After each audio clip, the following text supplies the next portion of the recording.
Seul un schizophrène ou un génie peut répondre à ces deux questions. Il est presque impossible de faire la différence entre une personne normale et une personne atteinte de schizophrénie par leur apparence. Beaucoup de tests psychiatriques et de méthodes sont utilisés afin de comprendre ce qui se passe dans l'esprit d'un patient et de déterminer s'ils ont besoin d'aide. Voici deux questions simples auxquelles seule une personne atteinte de schizophrénie ou un véritable génie peuvent répondre. Veux-tu essayer? Afin d'obtenir des résultats précis, réponds aux questions en fonction de tes sentiments. Essaie de te concentrer sur ce que tu vois et non pas sur ce à quoi cela devrait ressembler. Question numéro 1. Est-ce que le masque est convexe sur un côté seulement ou sur les deux? Je te donne 10 secondes. Regarde bien la photo.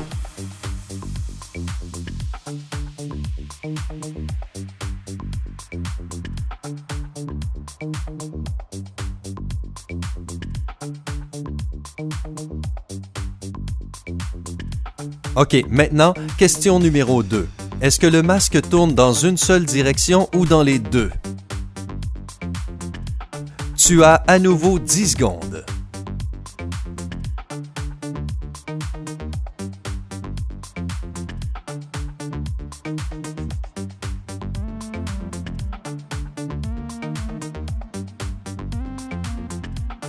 Es-tu prêt pour les réponses? 1. Le masque est convexe sur un côté seulement. 2.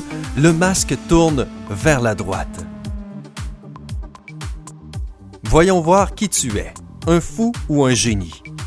Si tu as mal répondu aux deux questions, ne t'inquiète pas, tu es en parfaite santé. Et si une des réponses était évidente pour toi, il est peut-être temps d'aller consulter un spécialiste. La vérité est que le cerveau d'une personne saine a tendance à générer une confusion automatique qui s'appelle l'imagination. Il prend en compte des formes et des ombres qui n'existent pas en corrigeant ainsi l'image. Notre cerveau a recours à l'illusion, qu'on le veuille ou non. Les gens atteints de schizophrénie ne possèdent pas cette imagination. Leurs cerveaux ne peuvent pas faire la connexion entre les détails. Ils voient le masque tel qu'il est vraiment. Pour eux, le masque est concave et tourne dans une seule direction.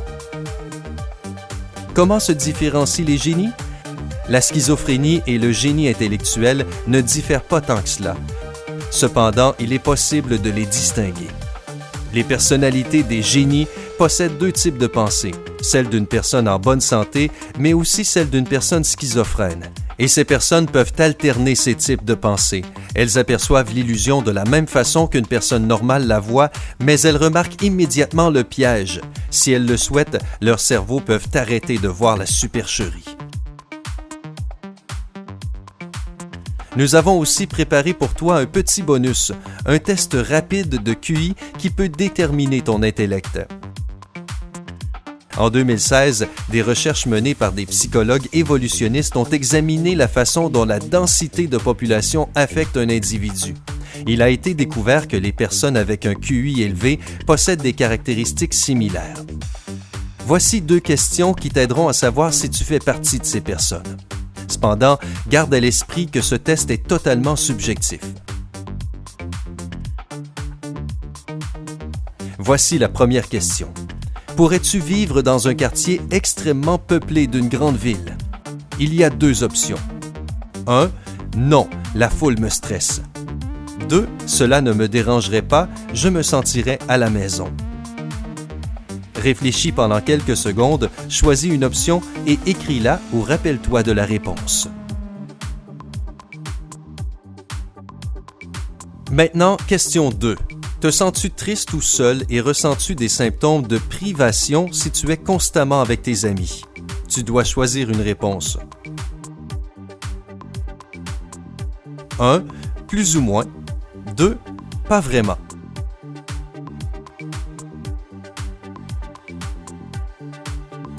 Donc, si tu as choisi la première option dans les deux cas, alors tu te situes sûrement dans le haut niveau de l'index du bonheur. Si tu as choisi la deuxième option dans les deux cas, tu possèdes des qualités typiques d'une personne ayant un QI élevé. Comme les recherches l'ont montré, les personnes ayant des capacités intellectuelles puissantes sont les meilleures pour résoudre les tâches évolutionnistes. De plus, elles s'adaptent plus vite aux nouveaux environnements, dans ce cas des zones extrêmement peuplées dans de grandes villes. Ces personnes sont également meilleures pour gérer le stress généré par une métropole et elles n'ont pas besoin du support de leurs amis. Par conséquent, elles peuvent survivre toutes seules.